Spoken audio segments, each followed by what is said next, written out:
Welcome to Galveston Unscripted.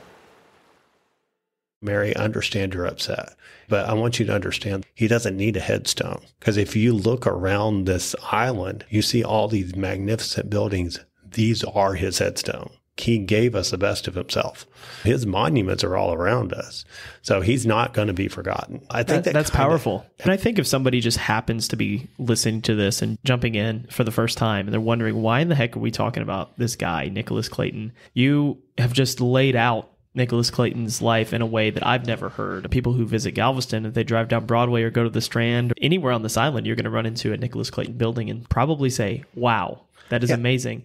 If you are listening to the audio-only version of this episode, I highly recommend going over to YouTube, typing in Galveston Unscripted, finding this episode, and watching it there. The conversation James and I have is extremely visually heavy. I have added over 60 photos to the video version of this episode. But if you're familiar with much of Nicholas Clayton's work, you'll be able to use your imagination. And while you're there on YouTube, please make sure to like and subscribe to our channel. It means nothing to you, but everything to us.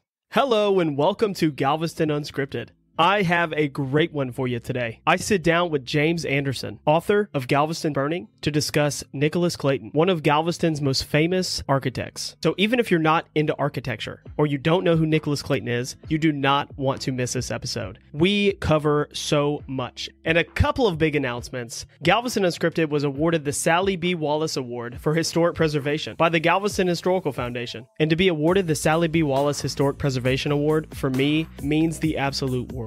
I cannot believe when I started this podcast in my closet a little over a year ago that I would be winning an award from Galveston Historical Foundation. It blows me away, truly. And I appreciate every one of you for listening and watching and making this happen. Thank you, thank you, thank you. I could not do this without my listeners or my supporters. Galveston Unscripted has an audio tour. So we take the podcast and we essentially apply it to an audio tour of Galveston. So if you or someone you know is on Galveston Island, just Google Galveston Unscripted.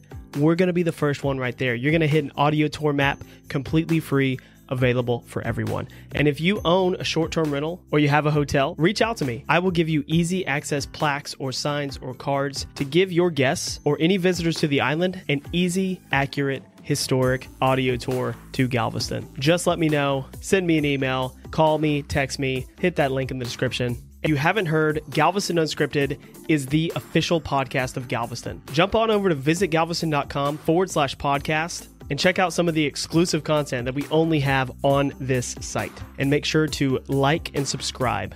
If you've been around Galveston long enough, you've definitely seen Nicholas Clayton's work. He's the architect behind the Bishop's Palace, Old Red, the Sealy Hutchings Building, the Galveston Daily News Building, and many, many more. Galveston is lucky to still have these buildings surviving today. James is super knowledgeable on Galveston and Galveston history, and I am very excited to have James back on the podcast for the second time, the only returning podcast guest so far.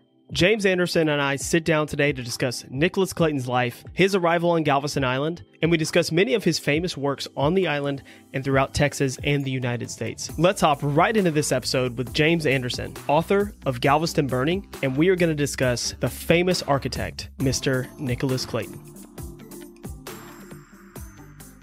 Welcome to Galveston Unscripted. I think putting the content out there is way more important than sitting here trying to polish it. Oh, yeah. That paralysis by analysis is real, you know? Oh, absolutely. And you've written a book. You know exactly what that's like. Oh, yeah. I'm always sharing memes or something with Kathleen about, hey, you know, the writing process. Mm-hmm. You know, one of my favorites I just shared with her came from, they did the Lord of the Rings. And it says, you know, we're going through dark times, you know, because you're just the first edit, you know, and it's okay, got to start going through it. And I was like, yeah, that's how it feels, you know, when you're trying to edit your very first one. And it's like, what do you cut? Because everything's important, you know, everything you wrote, oh, well, it's got to be in there. And then after you start working on it, you're like, oh, well, okay, we can cut this down, you know. Yeah. You know, I'm creating the audio guide, a lot of these little audio guides, so 3 to 5 minutes. So how do I condense like 2 centuries worth of fires into 3 minutes? Right. Yeah. And how do, or you know, Jean Lafitte's activity here in Galveston, how do you put that into 450 words? Like, it's really tough to do. and encapsulate the entire context of the time. You know, Right. Well, and like I know you've talked to Reverend Jimmy Abbott. Jimmy, and he's like talking about Trinity. Well, how do you talk about Trinity's the very first church on the island and all the stuff that they did? How do you condense that history that quick, Because everything's important, but it's like, okay, what's more important than the other? Yeah, exactly. So. Exactly. Well, James, hi. Are you ready? Are you ready to get rolling? I think a lot of this is going to make it into the final edit anyway. Yeah, so I'm ready. I'm doing things a little bit differently than I used to. So I used to chop the audio up, a lot. But then I realized people really like the banter. Like, for instance, last time we talked about Sam Houston completely out of context of the main episode, and I cut that and put it as a bonus episode. But people absolutely loved it. And I'm realizing people really like just conversation, especially if it's kind of around something they're interested in, like history, Texas history or Galveston history. Right. So, well, the good news is that I can jump to a bunch of stuff because I have ADD. But that's a good part about, being an author and a historian, because you jump to everything. Everything you learn is 6 degrees of separation. Yeah, exactly. Exactly. I'm with you on that one. Well, yeah. So did you want to discuss Nicholas Clayton today? I would love to discuss Nicholas Clayton. Now, I'm not an expert, but I know a lot about him. And so he's become my favorite architect on the island. Now, outside of Galveston, don't know many other architects, but I do know him. Yeah. And the role that Galveston played in early Texas history up to 1900 and even a little bit after, Nicholas Clayton had a huge role in Galveston. Could you start from the beginning with Nicholas Clayton and where he came from and how he ended up here? Galveston became a gorgeous city, not just because of Clayton, of course, but other architects. But Clayton really left the lasting design of the city with the buildings that are still here. Because as you walk down the street, you see a regular utilitarian building, and then all of a sudden you see this just amazing Victorian building. Because his design was really known for the high Victorian, and that's where he pretty much stayed with. And we don't see much of those when you go to other cities. The high Victorians are usually gone. You're going to see where you got something just kind of more plain Jane. But we got a lot of high Victorian, and it's mostly attributed to Clayton. Mm-hmm. He helped to develop our city. He got to know all the businessmen here. He was very devout to his church, to his family. The buildings are what start the conversation. Mm-hmm. But it's what we know about him. As a person. Clayton, he had troubles in his life. We all do. But even in the times of all of his troubles, he never once decided that I'm not good enough. He was the one that if a building project was being done and there was not enough to fund it, sometimes he would fund it out of his own pocket to complete it. He was very trustworthy and honest. If he told you something was going to happen, it happened. And that's how he raised his kids and his grandkids. And that's what you learn about Clayton. Well, see, the thing about Clayton is, the Clayton history starts 1872 in Galveston and ends really about 1916 with his death. We actually got to see the breadth of his work. But officially, Clayton would start actually in Ireland. He was born in Cloyne County, Ireland. I've read various things where some say he was born in 1839, some say 1840. I'm going to go with 1839 because that's a true document I've been able to find, where he was born there. His father worked in the granaries. His father had actually died in a granary accident, but then another area I read said that he had actually died from one of the diseases that had come through. So, like truly what his father died of, I'm not really sure, but I know his father was born about 1797, and then he would have died about if I remember correctly, it was like 1854, somewhere in there. So after his father passes, his mother, Miss Margaret, she's there with young Nicholas. Now, it's not a very big town. There's not a lot of architecture there that, he can study. That's not even a thought on his mind at this time. They're just learning to survive because, they don't have a lot of money. They're point of starvation. The potato famine's getting ready to start. I mean, there's so many things are getting ready to happen. And at around about 1854, a little shortly after, she's able to save up enough money to get them out of Ireland. She actually ends up bringing them to the United States. It looks like, from what I could see, they came through Baltimore, and then they end up settling in Cincinnati, where her sister and her brother-in-law are staying. And they stay in Cincinnati pretty much through his young adult life. He would end up learning a lot about architecture and building through his uncle, who had actually been in that trade. So he kind of learned about that stuff through him. And then as he's growing, of course, he's going to kind of continue, picking up on that. He would end up going off to the Civil War. He would be on 2 different gunboats. The Juliet was one of them he was on. And then around about 1865, he's actually allowed to leave. War's over. He's going to go home. So he goes back to his mom back in Cincinnati. And then he would spend a little bit of time in Louisville, a little bit in St. Louis, would finally end up in Memphis. And in Memphis, that's where he goes to work for the firm of Mr. Baldwin and all. Yeah, because he would do that. And then, of course, with Mr. Baldwin, they get the contract that, we've already had the Tremont Hotel here. And the Tremont Hotel had been built in 1839. We had the fire in 1865, which had actually burned it to the ground, and it literally sat there as embers from 1865 until 1872 when somebody decided it was time to rebuild it. So the Baldwin and Jones decide, they're contacted and basically say, we want to rebuild our hotel. We want you to design it.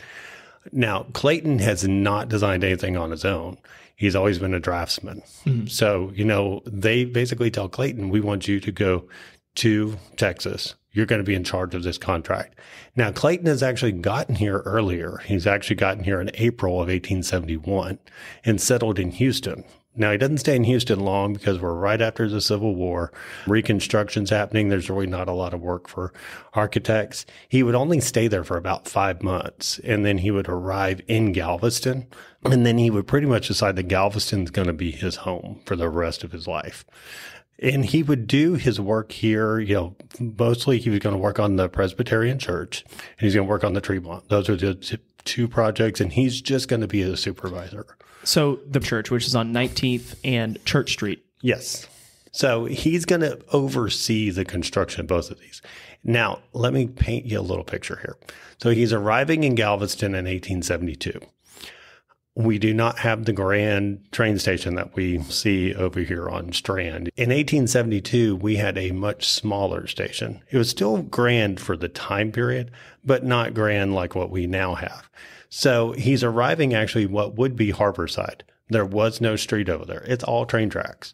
So he's getting off the train there. He would have had to come down Rosenberg and get to Church Street and start kind of walking down Church Street. And at that time, it would have been called Bath Street. 1872, yes, because we hadn't. Street. And of course, at one point, it was actually known as Canal Street. Oh, wow. Okay. Well, because they dug the street up to make the canal for the grade raising. So it's been known as Bath Street. It's been known as Canal Street. It's been known as Rosenberg. We now basically know it as Rosenberg. It's always been known as 25th Street. Yeah. So it's so fun to clarify that because, when you look back at old maps, you'll see it named something different almost every map you look at. And when you're talking about, 1860s, 1870s, 1880s, it's kind of like jumping around in names, just like a lot of names around here. So, well, and even reading newspaper articles, it will be saying it's on Bath Street or it's on 25th Street or on the corner of, they would never say specifically this was the address. You always kind of have to figure it's between something. Mm-hmm. So that's always the fun part, is trying to figure out where the between is. Mm-hmm. The other thing is our address has actually changed too. We now know it as like 21 something for a building. But back then it might have been 79. Mm-hmm. The numbers totally changed. And that, from what I can figure, it looks it's somewhere around about 1893 where the addresses change. Oh, wow. Okay. And so if you look before, a lot of times you're not going to get an actual street address. Mm-hmm. You're going to get it's between such and such a street, or it's on a block, or it's on a corner, northwest, southwest, whatever. But then they finally start to kind of list, okay, it's this address of where something is. Yeah. To recap kind of what you've already covered, Nicholas Clayton arrives in Galveston during Reconstruction, essentially, 1870, or shortly after Reconstruction. Yeah, about 1872, he gets here. Yeah, and this is, post-Civil War, Galveston's really got the port is really starting to pick up in the 1870s, post-Civil War. Because by the 1870s, Galveston has really become the community that people are starting to see, hey, you know, there is a thriving place down here. You know, lots of shipping's coming in. Money is starting to come through. We haven't hit the building boom yet. So he's getting here right at the perfect time. So as Galveston starts to build, Clayton is actually now seeing that although we've had architects come in, nobody has stayed. You know, they've come in, they've done a little bit here and there, and then they've left. So Clayton realizes there's a niche that needs filled, and he can do it. So once he gets here, he actually does put in a newspaper ad basically saying, you know, if you need somebody to design something for you or you're going to do a patent or whatever, call me, I'm your man. And so that's where he gets his start. Over time, he would actually join various partners. He would join Michael Lynch to start off with, so we would know him as Clayton and Lynch for a while. And they would do several different buildings while they were here. Of course, his time with Lynch would end. He would go off by himself for a little while.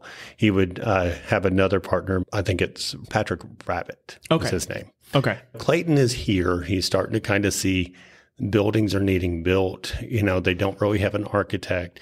So he is designing buildings for various people. Now, the very first way that he gets started is actually my favorite story. Let's hear it. And so Clayton gets here, 1872. He's walking down the street. Now, remember, we're imagining Clayton here. So he's gotten off the train. He's got his suitcases in his hands. He's probably passed by either a thrift shop or something. He's found this beautiful painting he likes. He's holding that underneath his arm. He's walking down the street and he comes to St. Mary's Church. And he walks in to St. Mary's Church, and it's Bishop Jean-Marie Aude-Menard. And he walks up to him and he literally lays out to Mr. Menard how he can make the building better. And a lot of those design ideas that he gave him at that time were implemented. That would literally put him on his start because he would always be getting the work from the Catholic Church. That's kind of what kept him in business. Now, over time, as he would start to show his prowess at stuff, more people would start to say, oh, wait, we've got Clayton. He can do that work for us. Mm-hmm. And so his works would get bigger and better. But now the thing with Clayton was when Clayton first got started, he really didn't have the design prowess. You know, he would kind of learn, okay, this is what I need to do. He knew the basics. And over time, he would kind of learn from other people about how to change ideas or how to make it better. So his designs got better and better as he got older.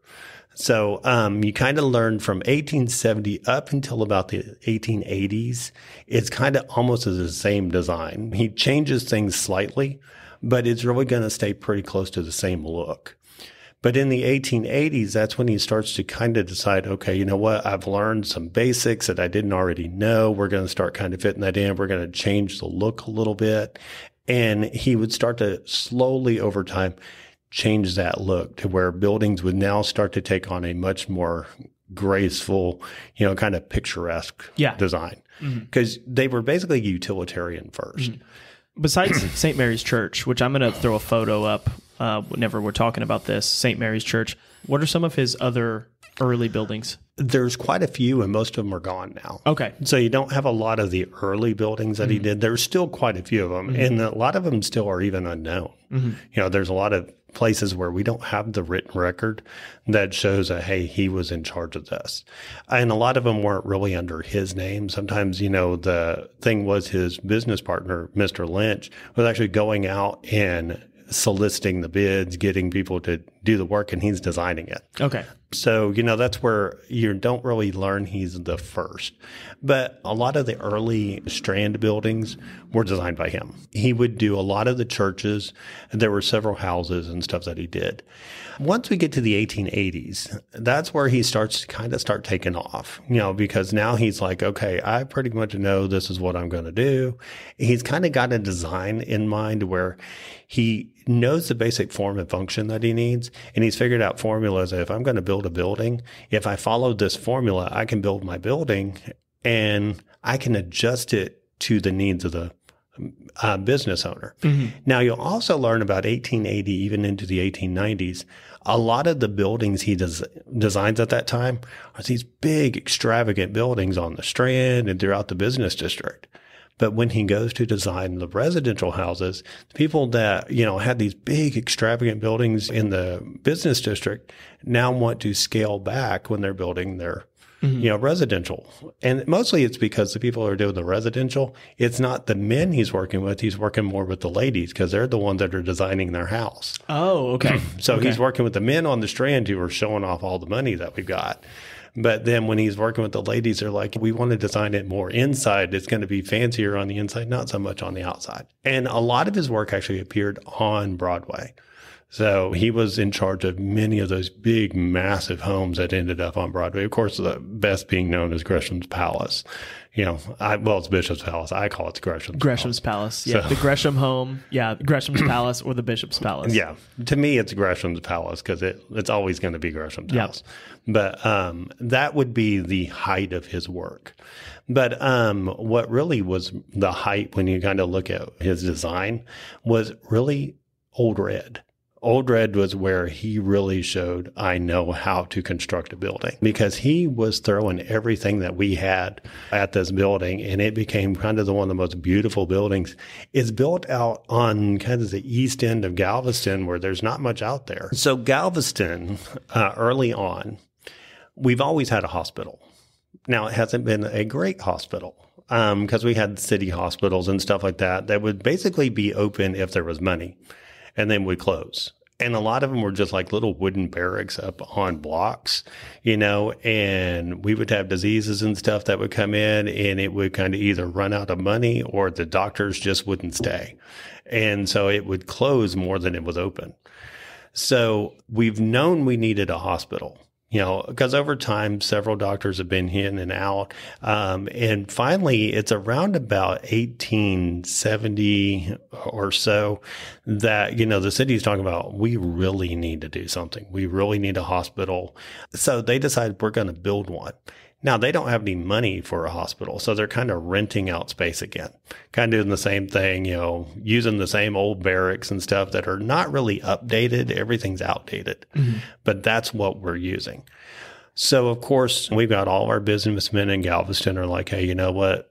We really need to fund a bigger hospital because our town is growing. We've got a huge population coming in. We're having yellow fever epidemics. We're having scarlet fever. We're having various things that are coming in, and people are getting sick, and we don't have doctors that are staying because they don't have a place that really they can treat these patients. So it's around about the 1880s that really the push comes for, we're going to build this hospital. And it just so happens that one of our biggest benefactors passes away that year. It'll be about 1884. And that's when we lose John Seeley. So John Seeley has left in his will that he's going to leave $50,000 to fund some sort of public, need. He hasn't really specified specifically, but his younger brother, George, and his widow, Rebecca, both decide we're going to use this $50,000 towards a hospital. So that's where the start of John Seeley begins. Now, $50,000 in that time period is quite a bit of money, but even that $50,000 wasn't enough for the hospital. For the original John Seeley Hospital. Yeah. And so they would actually foot more to build the finer hospital. But John Seeley would be the start of the idea of a medical college. So we've now got this hospital here. Well, the University of Texas has also now been founded. The state of Texas has said, we need a university for our state. And they've been discussing it. We've got a university that's begun, but we don't have a medical branch. So they're looking around, where are we going to have this medical branch? They're talking to various, cities and saying, why should we come to your community? Why do you think you're the better place? So basically Galveston says, well, tell you what, the reason that we're going to be such a great place for you to put this university is not only do we have our own hospital, we're going to give you this hospital to use. We're also got land that we're going to give you. And we're going to give you money to build the university here, the medical branch itself. We're going to pay for this. We want you to come to Galveston.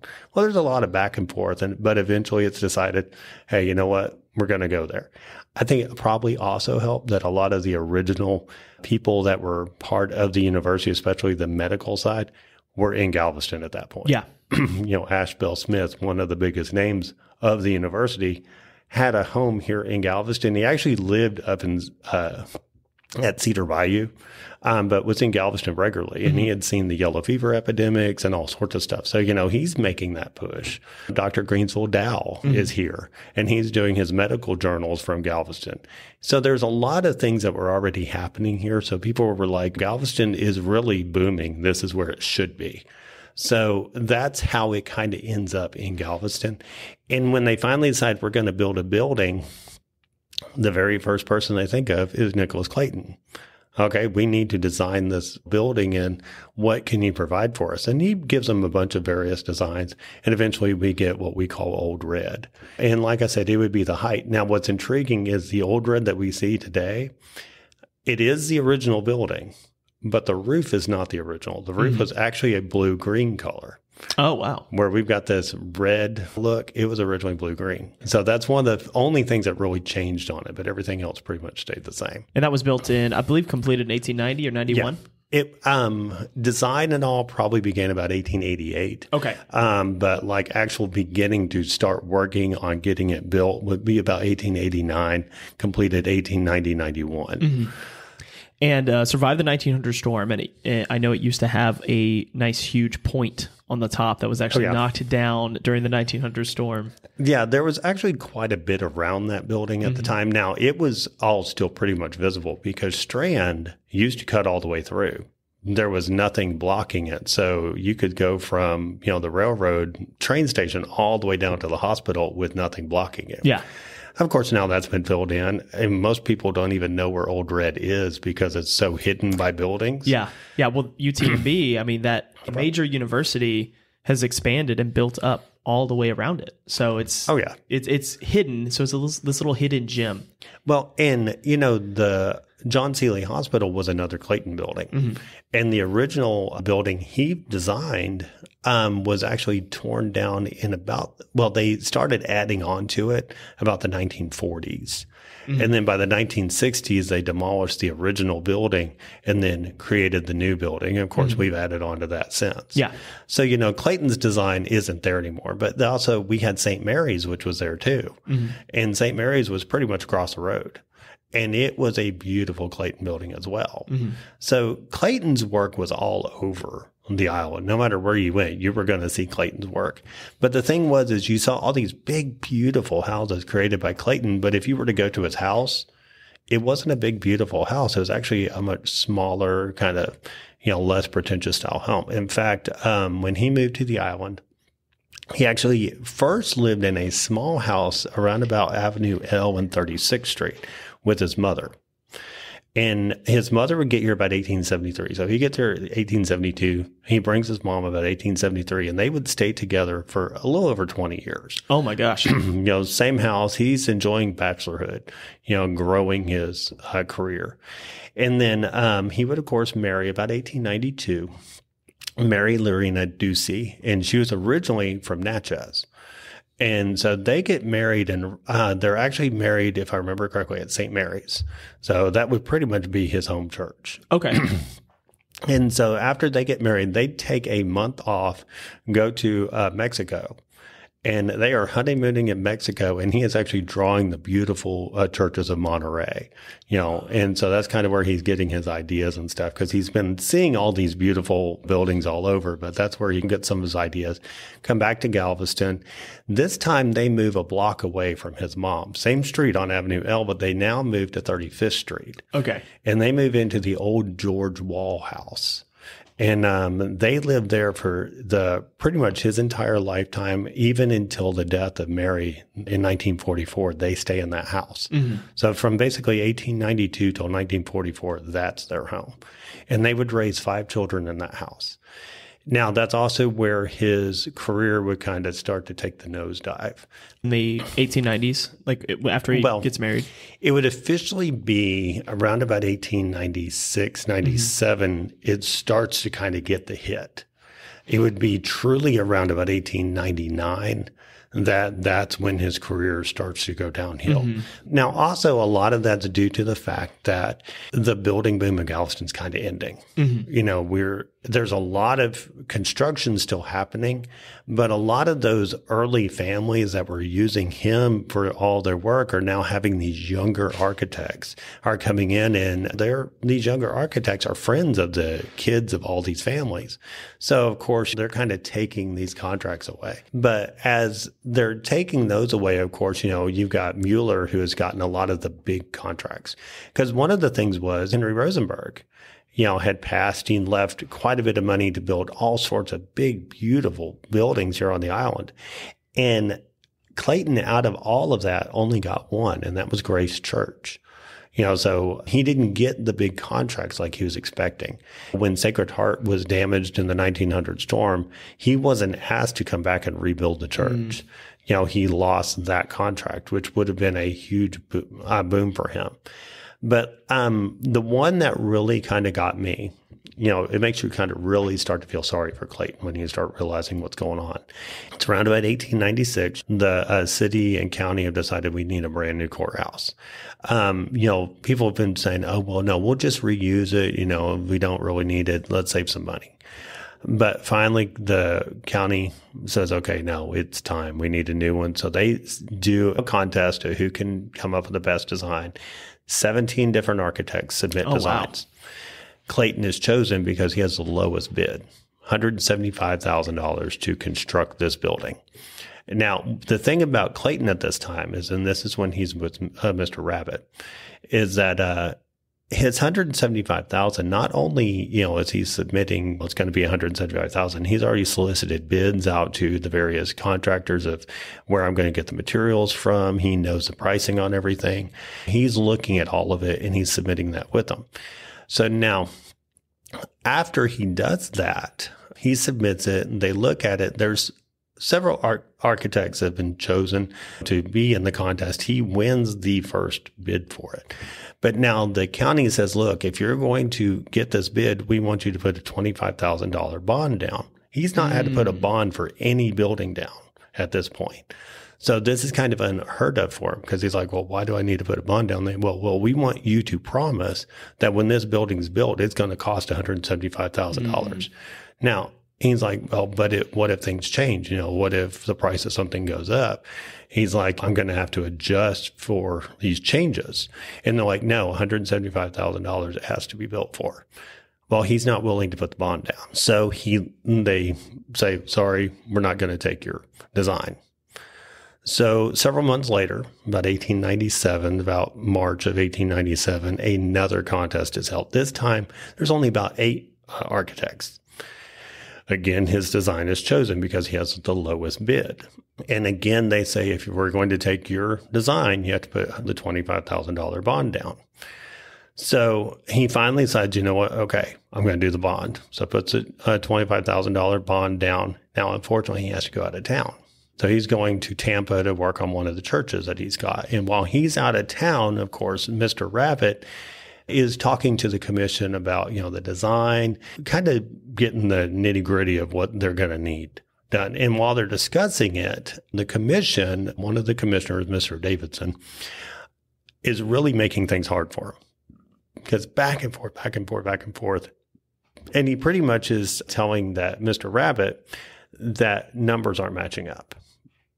You know, the design you gave us, things aren't matching up from what you designed. You've changed things after we approved it. Now you're making changes that we didn't approve. And Mr. Rabbit saying, no. Everything that's ever been changed, I've actually already discussed with you guys. You've already approved it.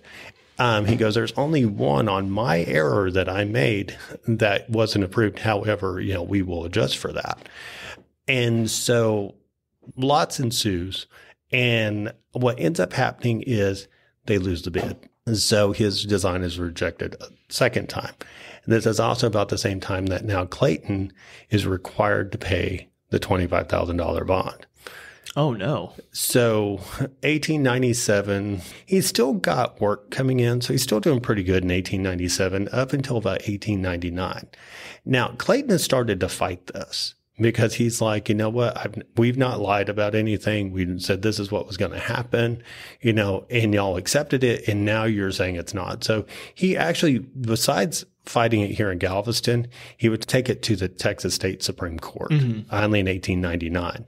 And unfortunately, every time that he would fight it, no matter who he had working on his side, it would still be, the judgment would always go to the county. So, of course, he loses the bid, has to pay the $25,000. The 1900 storm hits.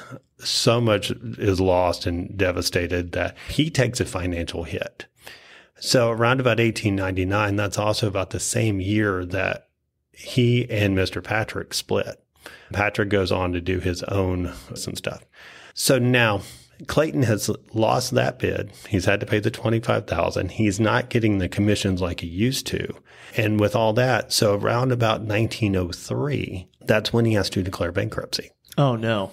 So he's literally, you know, he had a building that he had built in 1897 known as the Clayton Building on Post Office Street. Okay. And his office had been there until 1903. He has to sell that business, not businesses, but buildings he had built out kind of what we consider the West End, which would, by the way, the West End was like the 30 to 40th Street at that point. So he has to sell all of that. And he moves from that to the library of his home on 35th Street.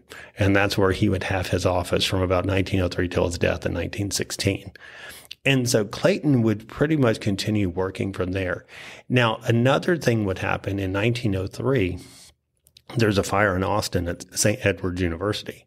Now, Clayton had designed St. Edward's.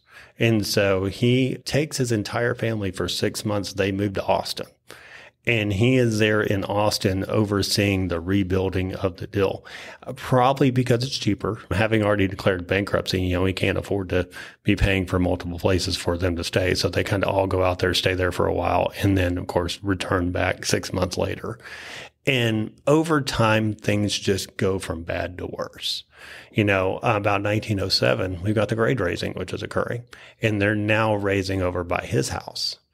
Well, Clayton doesn't have the money really to be raising the house. Wow. So he has to basically give up his life insurance policy in order to be able to do the raising of his house. So now not only is, you know, his finances are questionable, he now doesn't have any insurance.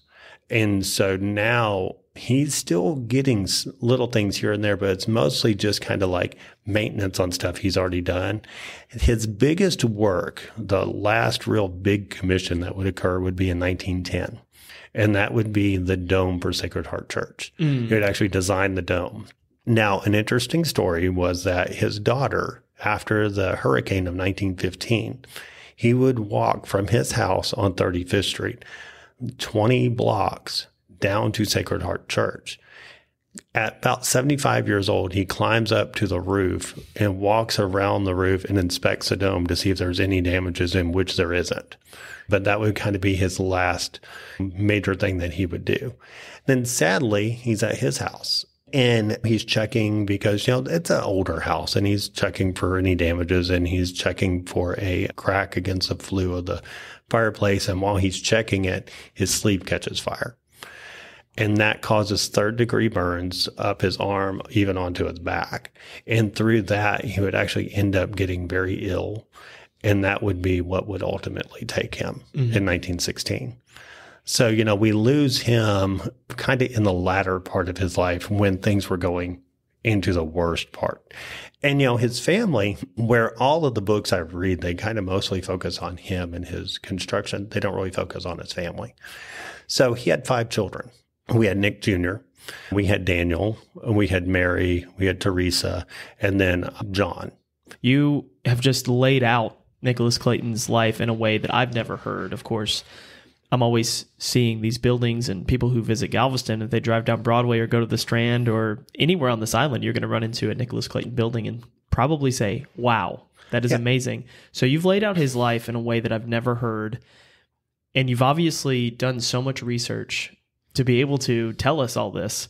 And I was just curious if you had been in contact with his family and then maybe heard some behind the scenes things. And there's some stuff I've heard I'm not allowed to say. Of course. So that's why, I have to kind of guard what you say. Oh, yeah, absolutely. But no, I've talked to one of his descendants for sure. Want to kind of sit down with them, discuss a little bit more with them. But I've done a lot of online research. Of course, there are a few books that were written that have Clayton in them. Biggest, of course, is Clayton's Galveston. That's one of the best works if you're going to discuss him. But there's other books that he's mentioned in. So like The Galveston That Was is a very great book. But there's also another book called The House of Honored Men, and it's about the Bishop's Palace. And it discusses Gresham, Clayton, and Bishop Byrne, but it also discusses a house as well. So you'll find there's things here and there, but there's not like anything that really discusses his family. And I'm one of those, when I do research, I like to study the people. It's like the people are what makes the place. The events don't make the place doesn't make itself. It's the people that came. And so that's why I like to study the family and kind of find out more about them. Yeah. And to study the family, it's the people he's spending probably the most time with outside of work. And that's really who you need to know if you want to know the man. You want to know the person. And I'll tell you now, like you can go out to Calvary Cemetery. And when you go out to Calvary, you're going to see this big, beautiful monument that shows Nicholas Clayton. It's going to show Mary Lorena Ducey. But that wasn't there when he died in 1916. Mm. The family has actually got very little money, and they can't afford to put a tombstone up for him. Mm. So all they have is a sample from what he's had that they use for his headstone. And for Mary, it bothers her. Because here's this great man that, had fallen quite a bit income-wise, and it's almost like he's being forgotten. And she's really upset about this. And of course, Rabbi Cohen is a very dear friend of theirs. And, she's kind of talking about it. And he goes, Mary, I understand you're upset, but I want you to understand he doesn't need a headstone. Because if you look around this island, you see all these magnificent buildings. These are his headstone. These show this is who Clayton was. He gave us the best of himself. His monuments are all around us. So he's not going to be forgotten. And I think that's powerful. And I think that kind of helped her, because she's like, you're right, that is here. And of course, the children also realized that their father had done quite well. We talk about different architects, but there's a lot of them have come and gone that, no one even talks about anymore. Yeah. But Clayton, it seems like every time you talk, Clayton's in a conversation. Yeah, exactly. Yeah, even if you don't know, you're visiting Galveston for the first time, or you've only lived here for a few years and you're walking up and down Strand, you've seen his work, you've commented on the building, you've thought, oh, wow, it's a beautiful building. Even if you don't know Nicholas Clayton's name, that's his work. Those are his fingerprints. And the funniest part is the way I learned about Clayton, I actually read the little placards on the street. Yeah. That's the first time I ever heard who he was. Mm-hmm. And I was so intrigued, like my favorite, the Galveston Daily News building. Oh, yes. That was the height of his work. And with that one, he showed us everything he had. He's like, look, you think I'm good? I'm going to show you how good I am. Now, my favorite of all of his buildings is actually the Adrian's Trueheart building. To me, that looks like a little Victorian wedding cake. Right across from Murphy's Pub for everybody out there. Exactly. So if you visit the pubs, look across. It's right there. Yeah. You can't miss it. That's probably one of my favorites. But if you're standing there and you look diagonally, there's another Clayton building right there. That's the Moody building, which he designed for Mr. Moody himself. But as you walk down the Strand, you're going to find Clayton left and right. The McFadden building is another Clayton. And it doesn't look like much because it's one of his early works. He hadn't done a whole lot of design to it, but it still stands out on its own as a beautiful building. I think if somebody just happens to be listening to this and jumping in for the first time and they're wondering, why in the heck are we talking about this guy, Nicholas Clayton, who, I guess the last 20 years of his life were kind of going downhill. But Galveston, whenever he was here designing these works, Galveston was the premier city, not only in Texas, but along the Gulf Coast and in the South. And if you were to pass through Galveston, whether you were immigrating through or you were coming here to do business, you would be walking by these buildings and doing business in these buildings. Also understand, too, Clayton, we talk about Nicholas Clayton here in Galveston, but he was all over Texas. In fact, when our state capitol was being built, they had trouble. And he was actually called in to assist with the final construction and designing of the interiors. He designed churches in Shreveport, Louisiana, Monroe, Louisiana, Tampa. He even designed a mortuary vault in Mobile. I mean, so his work is throughout. We just talk about him here, but he wasn't just here. He was very well known across the country. And a lot of his business associates were also saying, hey, I've got an architect for you that knows his work. You have covered Clayton's life, his birth, his arrival in the United States, getting down to Galveston, bringing his family here, his growth, and how he's excelled with his architecture through Galveston with Galveston's prominence. And a lot of those buildings you can still see today. And we have pictures of a lot of things that didn't quite make it to today. So now Clayton's work, like I said, it spanned from 1870 well into the 19 teens. So there is work all throughout. A lot of his work did survive, but a lot of it's unknown because when he lost his office, a lot of his personal works and stuff, his paperwork and stuff, didn't all make it because a lot of people never thought, hey, we need to donate this. So it stayed with the family and friends and stuff because that stuff was actually given out to friends of the family over time. So things were kind of lost. And so there's a lot of buildings that we don't even know it's a Clayton, but it has tendencies of a Clayton. So it may have a design that is very much of a Clayton design, but we can't say it's a true Clayton because we don't have proof of it. One of the buildings here in Galveston, people swear is a Clayton. It's the Sweeney Royston House on 24 and L. That was actually built in the 1880s for James Monroe Brown for his daughter. So James Monroe Brown, and so the building that he built and owned is the Ashton Villa. Yeah, built the Ashton Villa. So if you come and stood out on the corner of 24th and Broadway, you could look 2 blocks over and see her house. So the family lived pretty close to one another. So the house is built as a wedding gift. And she would live in the house from 1885 until about 1892 when she would move out of the house and sell it. But there's a lot of people try to say it's a Clayton. Well, there's nothing that says it's a true Clayton. It was never put in the newspaper. It doesn't appear in any record that Clayton did it. But there's a lot of things that would make you think it could be. Another building that people have attributed to Clayton, but again, there's no record, is the Garten Verein. It was built the same era, so it could easily be. But I've seen it attributed to John Moser. I've also seen it attributed to Alfred Mueller.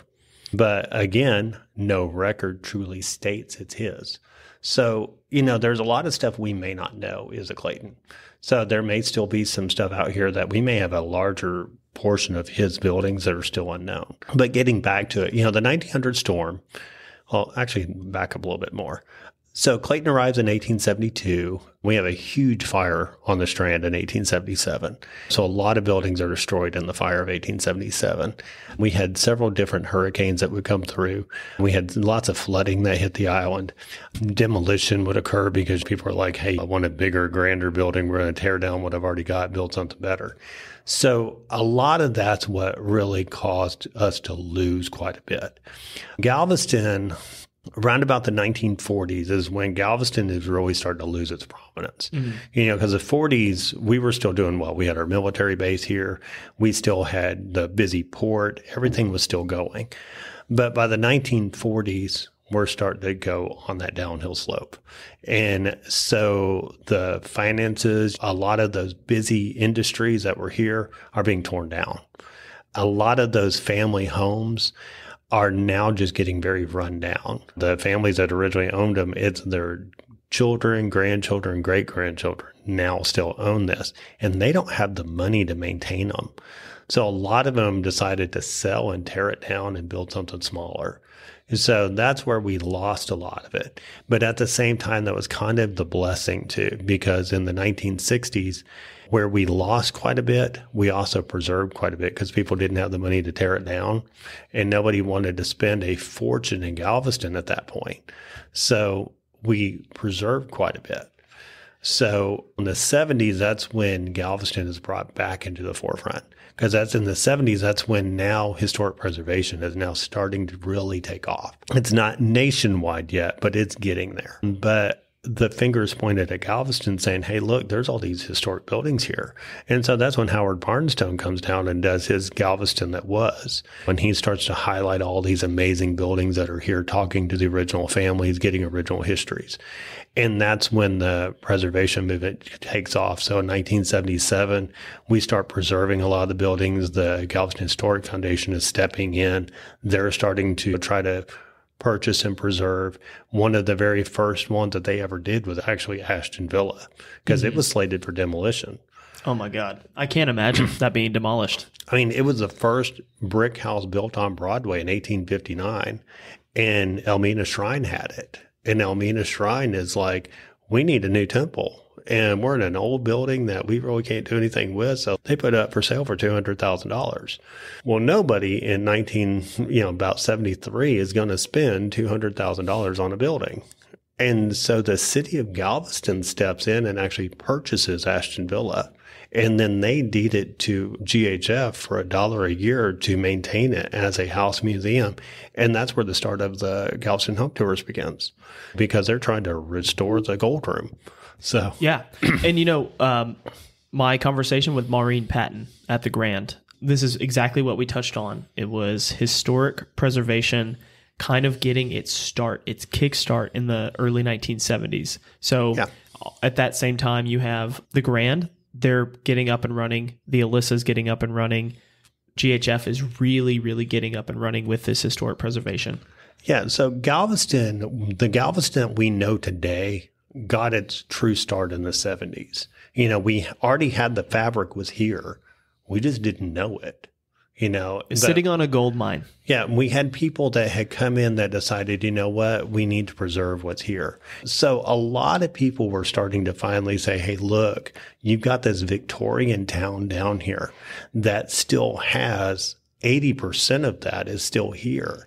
We need to do something about it. Yeah. And that 80% that is still here ties Galveston to Texas history and the American story. Because without Galveston, you would not have had as easy access to importation of goods into the American West, to immigration, to major Texas history events that eventually ended up affecting American events. Yeah. And speaking of immigration, if you think about it, we always talk about Ellis Island, whereas, the bulk of the immigrants came in. Yes, they did come through there.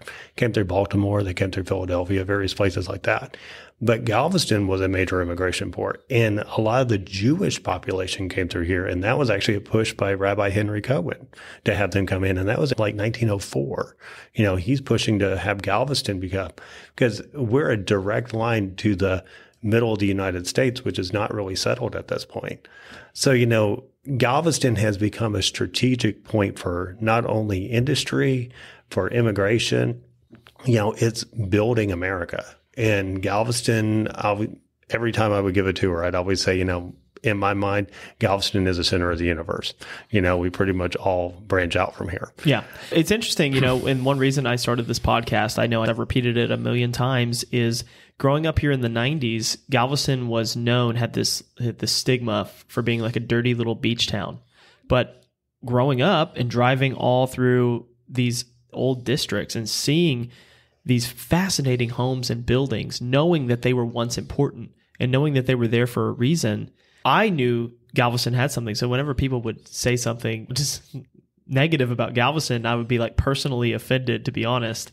Okay. But this place is so fascinating and so great and so rich and has so many stories that not only affect the immediate area, like 100-mile radius, that affect thousands of miles away. And still today, you can see remnants of that. Like, for instance, Denver, Colorado, the closest port during American expansion west to Denver, Colorado was Galveston. Oh, yeah. And I mean, we had our first railroad to come to Galveston was in 1853. But in the 1870s, we were building another railroad, which really would take off in the 1890s.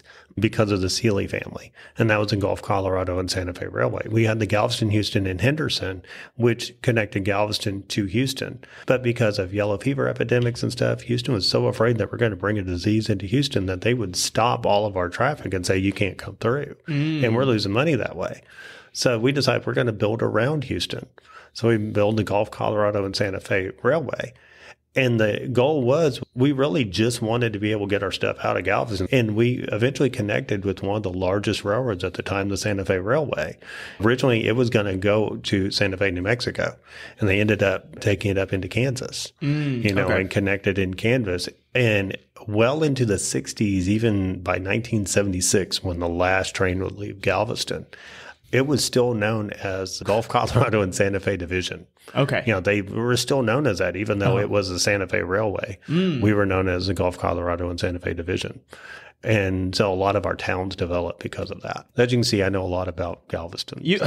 Well, that's why you're here. Okay. That's why you're here. Well, okay. You have given us a fascinating look into Nicholas Clayton's life. I just want to reiterate that although he had troubles, as Galveston did, around that same time, around 1900 into the early 1900s, Nicholas Clayton is still, you can still see his fingerprints and his work all over Galveston today, all over the U.S. even.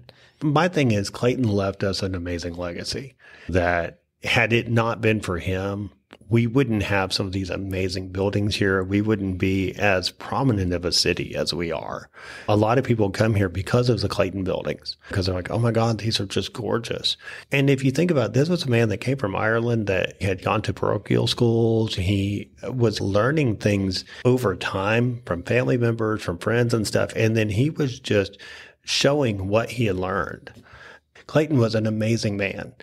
And not only on a professional level, but on a personal level. We all have troubles. That's what built your story. If everything was perfect all the time, we wouldn't have much to talk about. I like that. That's really good. So James, you have written a book and you've already been on one podcast. I'm going to link that podcast in the description. But one thing I would like you to do is just give us a little overview of this book we have right here. So the book Galveston Burning really is just more about the history of how fire hit our island, what it destroyed, what it brought about. We had hurricanes, we've had all these various things, but fire was one of those things that affects every city. Yeah, it's not very much discussed. And so the book was really just showing, look, the fires hit the island. Had it not been for some of these fires, some of our Clayton buildings would never come about, So it also showed us about how the fire department would develop. It was one of the earliest things that started on the island. 1843 as a volunteer, and by 1885, we are now the first paid department in the state. And a lot of other cities would patent their idea after us. So the book is just really an overview of all of that. But then it also highlights a lot of the buildings. And since we're talking about Clayton, he is pretty heavy in that book as well. I highlighted him quite a bit in there. Well, James, thank you so much for joining us. I really appreciate you. I think you're our first repeat guest we've had on, but you have a way of telling a story and laying out context. You've done so much research about a lot of these things in Galveston and Texas history specifically, and you can tie it back to other things that have happened other places in the U.S., which is always amazing. It's exactly what I'm looking for. I think it's what a lot of our viewers and listeners are looking for. So thank you so much. I appreciate it, and you will definitely be on Galveston Unscripted again for sure. You're very welcome. And I appreciate it. Thanks. Thank you so much for listening in to this episode of Galveston Unscripted. I really appreciate your support. Could you do me the biggest favor? Could you subscribe on your favorite podcast feed? And if you're not watching on YouTube, go to YouTube, and subscribe. Please, thank you. Really appreciate it. Galveston Unscripted is growing. We are having thousands of downloads and views on every one of these episodes and all over social media. So thank you for being one of those. Share with your friends. Galveston Unscripted has an audio tour. So we take the podcast and we essentially apply it to an audio tour of Galveston. So if you or someone you know is on Galveston Island, just Google Galveston Unscripted.